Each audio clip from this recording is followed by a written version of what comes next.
하반기에 상생임대주택에서 써먹을 수 있는 방법이 있어요. 잘 들으세요. 꿀팁이니까. 오늘 방송의 핵심이 아닌가? 라이브 끝나고 바로 올라가죠. 뒤로 가서 다시 한 3번 정도 들으셔야 될 것 같아요. 제가 봤을 때.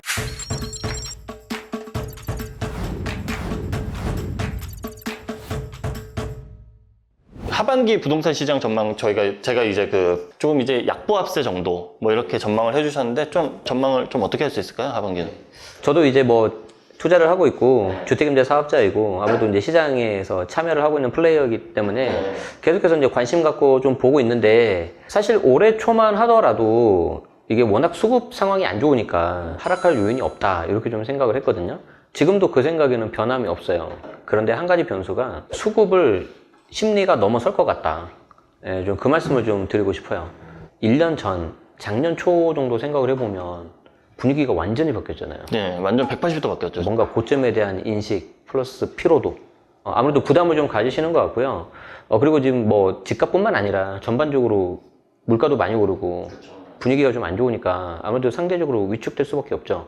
그래서 이 심리가 오히려 이제 하락 요인이 될 수 있는 그런 상황으로 좀 보이는데, 오히려 반대로 심리 영향을 안 받는 곳도 있어요. 초고가 주택. 네. 뭐 주변에 그 자산가 분들을 좀 보시면은 덤덤하세요. 근데 이제 그분들의 기본적인 특징이 현금 흐름이 잘 나오는 사업 소득이 있다는 거거든요. 물론 이제 금리 오르는 거에 대해서 부담을 갖고 있긴 한데, 그래도 지금 좀 뭔가를 좀 해야 되고, 특히 이제 자녀가 있으신 분들은 뭐 증여 상속까지 생각을 하시니까 물론 영향을 받긴 하겠지만 상대적으로 그분은 좀 덜 할 것 같다. 그리고 한 군데가 또 있어요. 심리에 크게 영향을 안 받는 곳이. 어디죠? 초고가 주택 외에. 그러니까 반대. 아주 싼 상대적. 그러니까 상대적으로 평당가로 하면 비쌀 수 있는데 그냥 절대 금액이 좀 낮으니까 뭐 굳이 뭐 구분을 하자면 뭐 6억이야? 많이 없잖아요. 이 집도 내가 좀 못 살 수 있겠다 잘못하면. 그런 약간 위기감이 들면은 내가 내는 매달 원리금이 어느 정도 충분히 감안하다 그러면 그냥 살 수도 있는 그런 상황이 될 수도 있지 않을까. 그렇게 생각합니다. 굉장히 혼란스러운 시장이 될 것 같아요. 금리 인상 같은 경우는 뭐 사실 이제 원리금 매달 이제 꼬박꼬박 나가야 되다 보니까 뭐 이제 실수요자분들 뭐 이제 서민들 위주로는 사실 그게 진짜 큰 부담이 아닐 수는 없죠. 이제 그게 큰 영향을 끼치는데, 그럼 하반기에 또 이제 금리 인상이랑 좀 이제 또 봐야 될 변수 뭐 이런 건 좀 어떻게 있을까요? 뭐. 일단 저는 금리가 오르니까 집값이 떨어진다. 저는 이건 아닙니다. 저는. 근데 금리가 오르니까 이게 너무 이게 심리가 위축이 되니까 이제 매수세가 줄어들어서 이제 일부 하락 지역이 나올 수 있다. 특히 아까 중간에 끼어 있는 그렇게 좀 저는 보고 있고요. 지금 인플레이션이 뭐 이게 예상을 좀 너무 넘어서잖아요. 그리고 이제 그 인플레이션을 잡기 위해 미국에서도 기준금리를 많이 올렸는데, 문제는 약간 그 일관성이 좀 부족한 것 같아요. 분명히 파월 의장이 그 금리를 올릴 때 괜찮다 그랬잖아요. 미국이 어떤 경기 침체가 오거나 그런 분위기는 없을 거다라고 했는데 불과 일주일 만에 말을 뒤바꿔 버렸잖아요. 분명히 있다. 그런 가능성이. 또 집도 사지 말라 그랬잖아요. 네. 집 사지 말라고. 네네네. 그러니까 이게 맞고 틀리고를 떠나서 약간 좀 말이 바뀌니까 일단 좀 신뢰가 떨어질 수 있고, 그래도 저런 사람조차도 집을 사지 말라고 하니까 솔직히 불안할 수밖에 없어요. 일반인들은. 전혀 예상치 못했던 외부 충격. 뭐 지금 뭐 러시아 우크라이나 전쟁, 오히려 뭐 중국, 좀 그런 것들을 좀 봤을 때 좀 생각지 못한 어떤 위기가 올 수도 있지 않을까. 근데 이 세 가지를 다 공통적으로 하다 보면 좀 심리에 영향을 이게 연관 지을 수 있을 것 같아요. 너무 위축돼 있다. 네.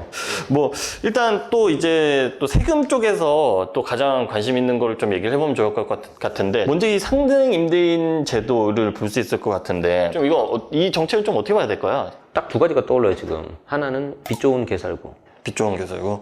그 다음은 임자는 따로 있다. 그러니까 이게 둘 다 의미심장한 말인데요, 너무. 비유가 맞을지 모르겠는데 내가 되게 저 멀리서 봤는데 되게 좋아하는 이성이 딱 보이는 거예요. 되게 딱 뭔가 아름답고 나한테 맞는 것 같고 그런 것 같은데 가까이 가기엔 약간 좀 먼. 무슨 말씀이냐면 이 상생임대인 혜택이 파격적인 건 맞아요.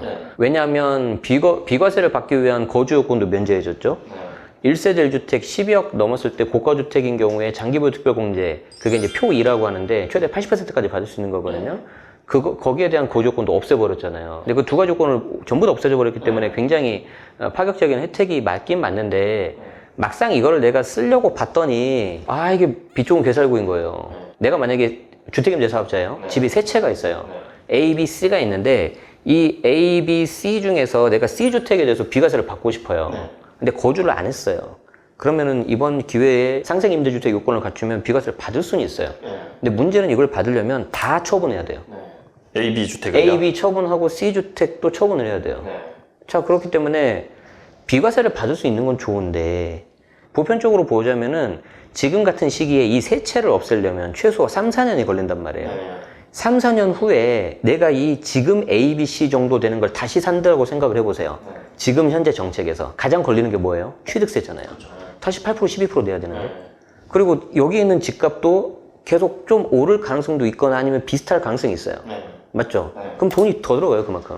자, 그러니까 내가 비과세를 받는 건 좋은데 다시 A, B, C 정도 되는 30억 정도의 자산을 모으려면 더 고생을 해야 되는 거예요. 두 번째. 자, A, B, C 중에서 예를 들어서 제가 기자님한테 질문을 해볼게요. A, B, C 중에서 가장 마음에 드는 게 C라고 가정해 볼게요. 이 C에서 기자님이 거주하고 싶으세요? 아니면 그냥 이거 세 주고 싶으세요? 저는 노후도에서 따라 좀 다를 것 같은데 좀 이제 연식이 좀 많이 됐으면은 거주를 안 하고 좀 이제 연식이 좀 괜찮으면은 거주하고. 제가 잘못 질문했네. 일반적인 사람들은 이 중에 제일 좋은 놈을 그냥 거주를 해요. 보통은. 이미 내가 A, B를 팔아요.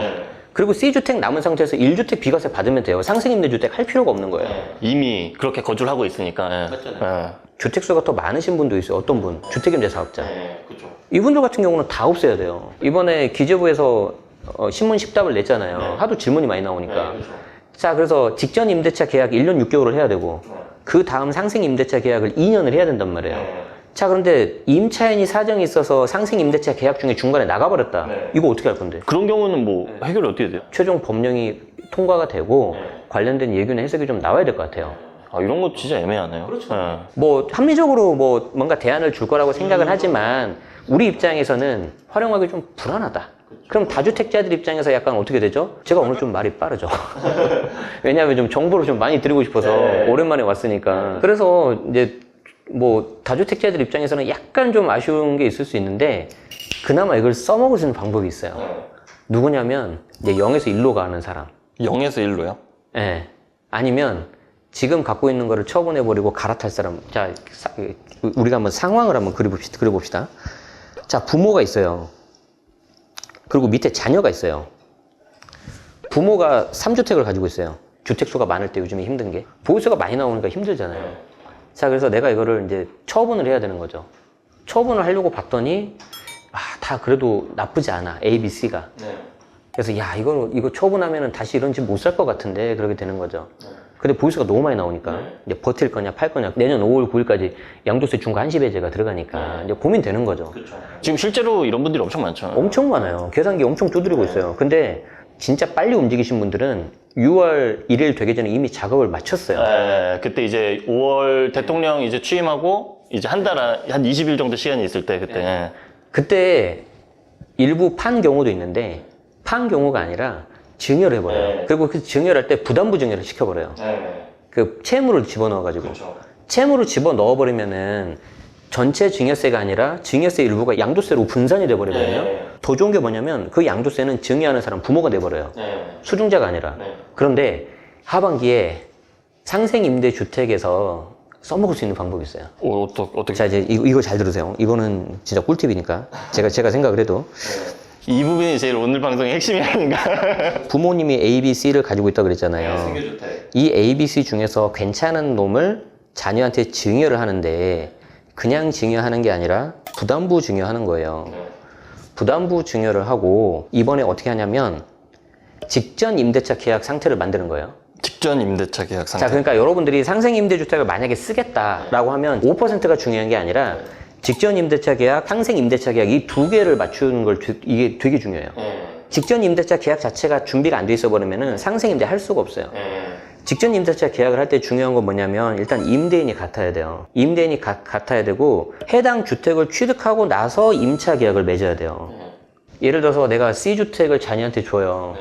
근데 C주택을 자녀한테 주면서 기존에 있었던 임차인이 아니라 새로운 임차인을 맞추거나 아니면 기존 임차인 만기가 돼서 주인이 부모에서 자녀로 바뀐 다음에 그 자녀 명의로 새롭게 임차 계약을 다시 넣어야 되는 거죠. 자, 그렇게 하면 직전 임대차 계약을 맞출 수가 있어요. 그리고 나서 2년 후에 5% 이내로 올리면 상생 임대차 계약을 맞추는 거죠. 그리고 다시 거기서 상생 임대차 2년을 채운 다음에 팔아야 비과세가 되는 거예요. 그렇죠. 예, 2년은 채워야 되니까. 그런데 왜 이게 22년 하반기까지 하면 좋냐? 첫 번째, 증여가 아니라 부담부 증여를 해버리니까 양도세 부분에 대해서 중과가 안 들어가잖아요. 부모가 다주택이라 하더라도. 그렇죠. 내년 5월 9일까지니까. 일단 한시적으로 유예돼 있으니까. 그래서 부담부 증여를 최대한 활용할 수 있어요. 그럼 반론이 있을 수 있어요. 아니 내년 5월 9일까지니까 내년 해도 되지 않냐.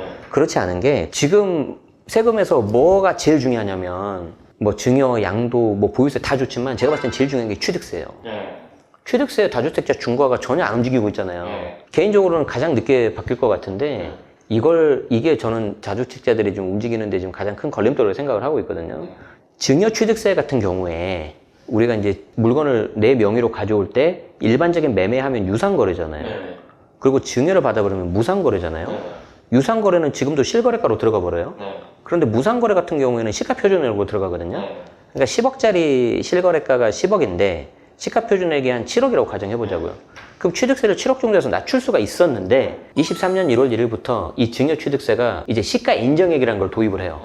그럼 시가하고 거의 유사한, 예를 들어서 9억이라고 해볼까요? 이게 엄청 중요한 거네요. 취득세 이제 시가 인정액으로 바뀌는 이 부분이. 부담부 증여에서 채무 부분은 유상승계로 보기 때문에 이게 자녀가 몇 주택이냐에 따라서 취득세 중과가 들어갈 수가 있거든요. 그래서 이 부분은 조심해 줘야 되고요. 이거는 자녀 주택수를 봐야 되고. 자녀의 주택수에 따라 취득세가 달라지는. 그 외에 나머지 순수 증여분 있잖아요. 이 부분에 대해서는 증여 취득세가 들어가는데 이때 부모가 다주택자고 조정이고 공시가 3억 넘어버리면 이것도 증여 취득세 12%가 들어가 버려요. 아, 그 부분도요? 네. 이때 증여 취득세 12%하고 다주택 중과 12%하고는 다른 거라는 거죠. 그래서 취득세 되게 상담 잘 하셔야 돼요. 여러분들이 세무사님하고 만나서 했을 때. 그런데 그 증여 취득세마저도 내년부터는 시가 인정액이 도입되기 때문에 올해 하반기 하는 게 맞다 이러는 거죠. 그리고 하나가 더 있어요. 증여 취득세 시가 인정액 피할 수 있다. 마지막 세 번째. 올해 하반기까지 직전 임대차 계약을 만들어야 그 다음에 상생 임대차 계약을 24년 중에 할 수가 있는 거예요. 내년 23년도에 직전 임대차 계약을 만들었다. 물론 1년 6개월만 하고 나가도 돼요. 그런데 그걸 어떻게 알아 내가. 임차인이 2년이라고 주장해버리면 주택임대차 보호법 때문에 가급적 지금 맞춰주시는 게 좋고, 그리고 다시 여기서 2년 지나고 나면 부모한테 물려받은 좀 그래도 괜찮은 녀석을 내가 거주하지 않고도 비과세를 받을 수 있고 12억이 넘어도 표의 장특공을 받을 수 있고 그러면 최대 40%까지 가능하거든요. 10년만 보유해도. 그래서 요렇게 3박자가 딱 맞아 떨어지는 게 부담부 증여와 상생 임대주택을 맞춘 이거다. 이건 22년 하반기 이때밖에 못한다. 이거는 라이브 끝나고 나서 이거 바로 올라가죠. 네, 바로 올라가죠. 뒤로 가서 다시 한 3번 정도 들으셔야 될 것 같아요. 제가 봤을 때. 한 번 듣고는 이해하기가 쉽지 않거든. 네.